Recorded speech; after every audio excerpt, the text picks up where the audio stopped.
episode, we had begun to unravel the incredible story of Lipa, how in 1948, Teresita Castillo, a young girl who had run away from home to become a Carmelite nun, received visits first from an entity she believed was the devil, and then from a lady who later identified herself as Mary, mediatrix of all grace.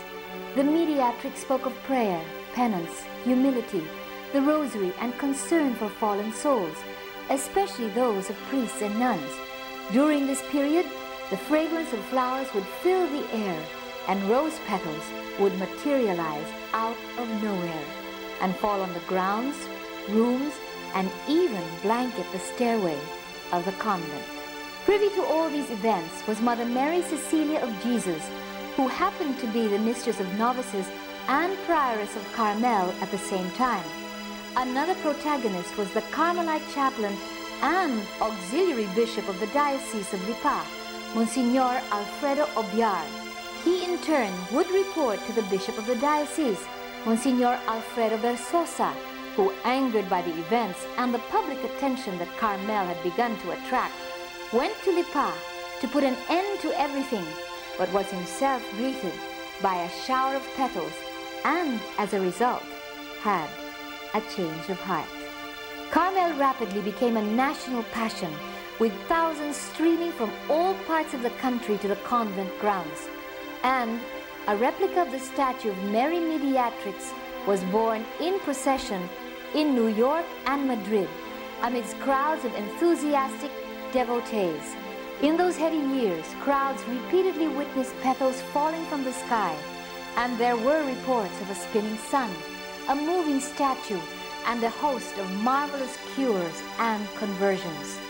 Masses, novenas, and rosaries were said at the shrine, and a church called the Chapel of Mary Mediatrix of All Grace was erected on the convent grounds, funded entirely by public donations.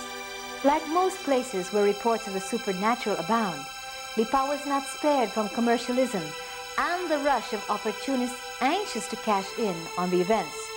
Restaurants and stalls selling all manner of religious items sprung up around the city.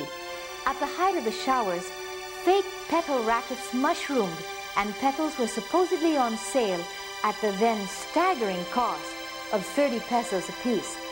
The Carmelite nuns also had to deal with unauthorized solicitation purportedly on their behalf.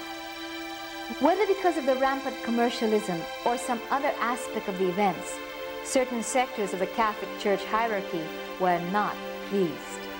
In this second half of the Keithley Report on Lipa, we focus on the investigation that followed the reported apparitions, the results of which were to bring a rapid and abrupt end to what had been a most extraordinary phenomenon.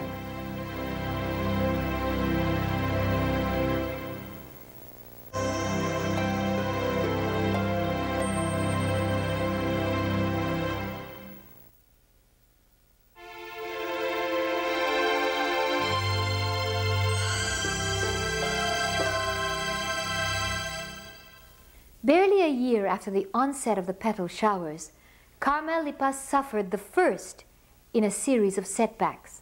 On January 23, 1950, though he had not reached the mandatory age of retirement from office, Bishop Alfredo Versosa was suddenly relieved of the administration of the Diocese of Lipa. After 33 years of dedication, catechetical work, and active service, he remained Bishop of Lipa in name only. Virtually all powers of one of the largest and richest dioceses of the Philippines was transferred into the hands of an apostolic administrator. I was present when he was reading the letter that came from the Holy See, and the immediate reaction of the old bishop was, we were all standing around him. He was sitting on the sofa, and then he said, "This letter really came from the Holy Father." He was saying it in Spanish. Of course, they told Monsignor Santos and Monsignor Bagnosi, said, "Well, of course, you know, we came here to bring you precisely to intimate it to you, to let you know, no?" And that's what his answer is. If it came from the Holy Father and it is written from the Holy Father, I have nothing to do but to bow my head and obey the Holy Father. But if this is not from the Holy Father, he's alluding maybe something might come from somebody, he said, we will see it. Talk was that he had been replaced because he had allowed public enthusiasm to grow around the phenomenon of Lipa. Sometimes other bishops, friends, say, why do you not be strong in prohibiting this? No? You know, what the late bishop said, well, what power do I have? If this is really from heaven, I cannot do anything. If the people are receiving special graces or whatever this they are saying that they are receiving this, I cannot prevent them. That's why I neither will say no more, as a drastic measure like that. Because this is what he said. If this is of God's, no human power can stop it. But according to Father Juan Coronel, then Chancellor of the Diocese of Lipa, Versosa was replaced because he had mismanaged the economic affairs of the diocese, and that his removal had nothing to do with the events at Lipa Carmel. No relation at all. They say that during all those years of 40 years administering the Diocese of Lipa, seems that the diocese became bankrupt, no? But I know also personally that he became bankrupt, and even his family, who is a very well-to-do family in Bigan, became bankrupt because he was so good. Extant documents of the Chancery of the Diocese at Lipa seem to buttress Pedernal's assessment of Versosa's irreproachable character. Though Versosa may have been thought a poor administrator, he excelled in the primary duty of his office, which was to bring more souls to the faith. For he focused on establishing catechetical centers and sending catechists throughout the far-flung corners of his diocese. And records nevertheless show that prior to his relief, he was engaged in the reconstruction of the churches that had been leveled by the war, and that the first installment of the war damage claim was used to settle these debts and to finance the needs of various religious orders. I have been telling you there was a vested interest because they know sooner or later Bishop Versosa was going to retire. And there were people in Manila, of course, priests or Monsignor were interested. Church of God, run by men. It may never be known for certain what cost the bishop his seat, whether it was age, economic mismanagement, vested interests, or the fact that he had permitted public enthusiasm around Lipa to burgeon into a virtual national passion. He has since passed away, and surviving accounts and testimonies somehow seem to be in conflict. Bishop Versosa was replaced by Monsignor Rufino Santos, and it was under his authority that an official church commission was formed to investigate the apparitions at Lipa. As far as we know, all materials and documents in the Philippines have been burned or destroyed, and none can be found within the files of the Arsobispados of Lipa, Manila, and the Nunciature. We know that a Carmelite father was sent by their generalate in Rome to conduct an investigation among the Carmelite nuns.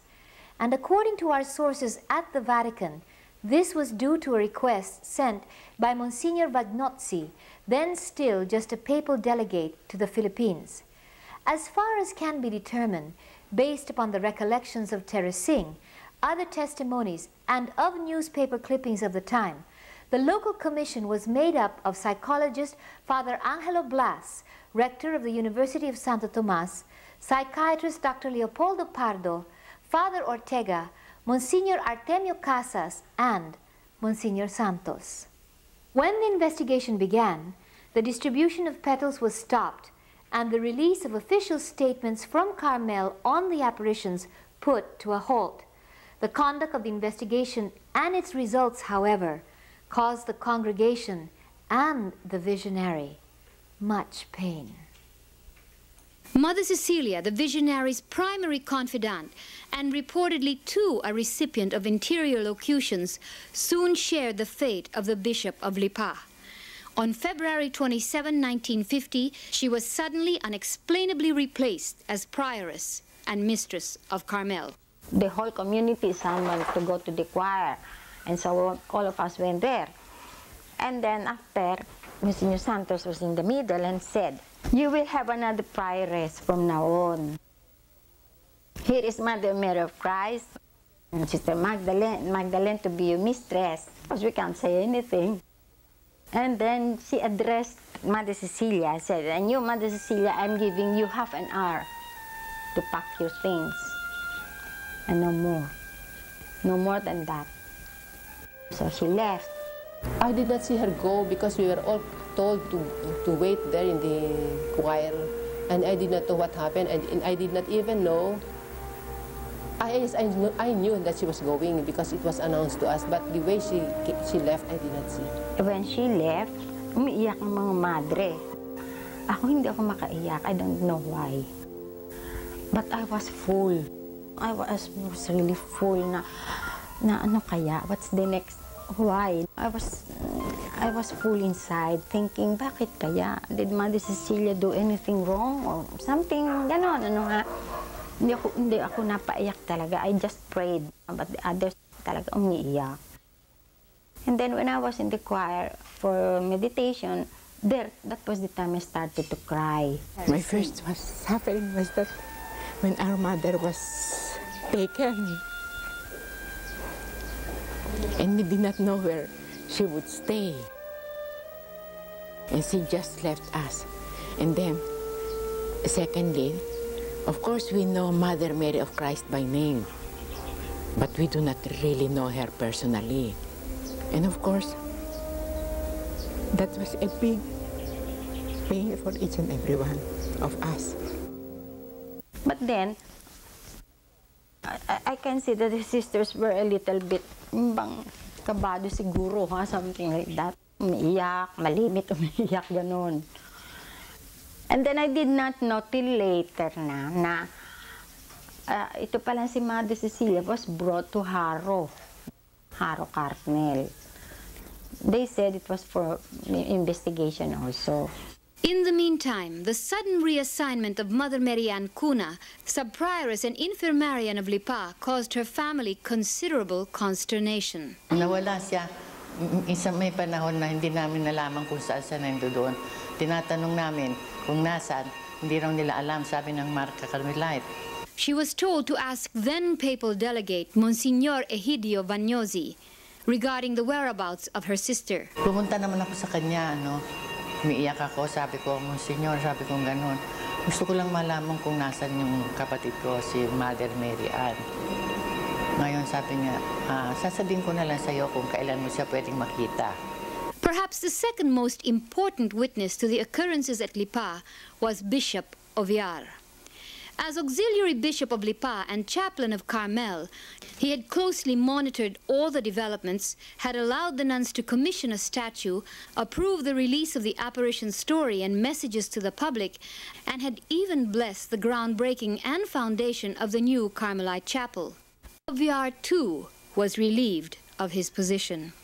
He stayed on in Lipa at the family residence in a sort of limbo, so to speak, and only after a year was assigned to the Diocese of Lucena, demoted to the rank of apostolic administrator. So we were like that, and until that time that the investigators came over, and so we were investigated one by one.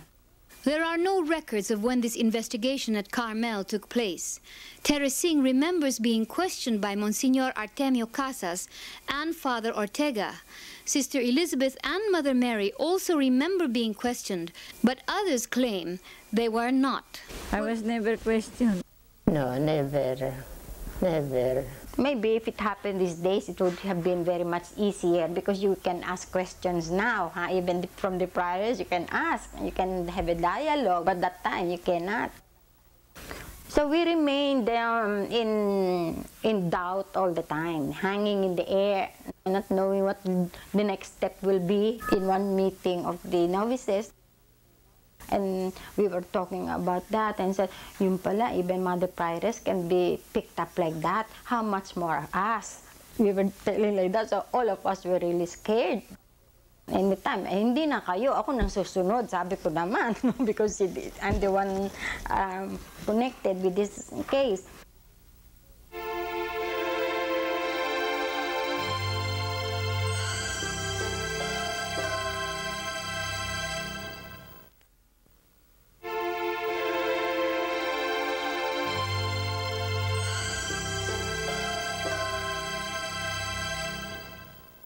Teresa Singh was right. Soon afterwards, the postulant was picked up by Monsignor Santos and, chaperoned by Sister Stephanie, brought to the hospital of the University of Santo Tomas in Manila. Him, bakit may sakit ba ako? I wanted to ask him, bakit ako dinala dito? May sakit ba ako? Ganun, no? But as usual, mortification of the tongue, you see, because they say that when you mortify interior feelings like that, that is better than any external instrument of penance. That's much better, yung interior. So I kept my mouth shut. Teresa Singh was subsequently interrogated at UST by psychologist Father Angelo Blas and a noted psychiatrist, Dr. Leopoldo Pardo. Father Blas was the first to question her. And he started asking me, do you have a tendency, in the family, do you have a tendency? Or do you have a member of your family who became insane? I said, not that I know of, Father, I said. Or any sickness, say, of the head, or the nerves, or something like that. I said, well, headaches, oh, yes, Father, I said. But other diseases, I don't know. The accusation of a lesbian relationship with Mother Cecilia also resurfaced. 3 hours, he was pounding on me for 3 hours. I kept naman, I was quiet, but I was firm with my statements. So he took one piece of paper, and then he gave it to me. Now sign that, he said. So, Father, I will have to read it first. So I read it. And it says there that everything is a hoax, fraud, and all my imaginations, because I just want to be popular, to be loved like that. And so I did not sign. Father, I said, I'm sorry, I cannot sign this. I said, why? Because what you have written here, Father, it's not true eh. Sabi ko, what I'm telling you is true, but what you're telling here is not true. So how do you expect me naman, Father? Please, I said, I cannot really. Then he got mad. He got mad with me. And he stood up. Merong ashtray dyan eh. And he took hold of the ashtray. And sabi ko, katapat ko lang. Sabi ko, no, babato yata to sa akin. I was just thinking that way. He was holding and he had no cigarettes naman. So I said, babato yata to. So I was telling to myself like that. So when he stood up, I changed, no? I left my place, and I went a little bit towards the right side, left side. Sure enough, the ashtray flew. And so, I started to shake. My knees were shaking talaga ako. Siguro, somebody saw me. I was very pale siguro. I feel that way na I was pale and my knees started to give way. I said, why don't you like to sign the Father? I said, I cannot really sign. How about, I said, kindly tell Monsignor Santos to kindly come here because I need him. So, facing siya, ganyan, nakaganyan yung kamay. And then he said, you know, he said, do you know that even Carmelites can imagine things? I said, yes, Father. And then, do you know that being a Carmelite contemplative order it has more tendency to imagine than active orders. I did not say anything to him. And so when we were like that, Father, I said, I'm not feeling well because I felt I was going to faint. I said, I'm not feeling well. Nabi ko talaga. So,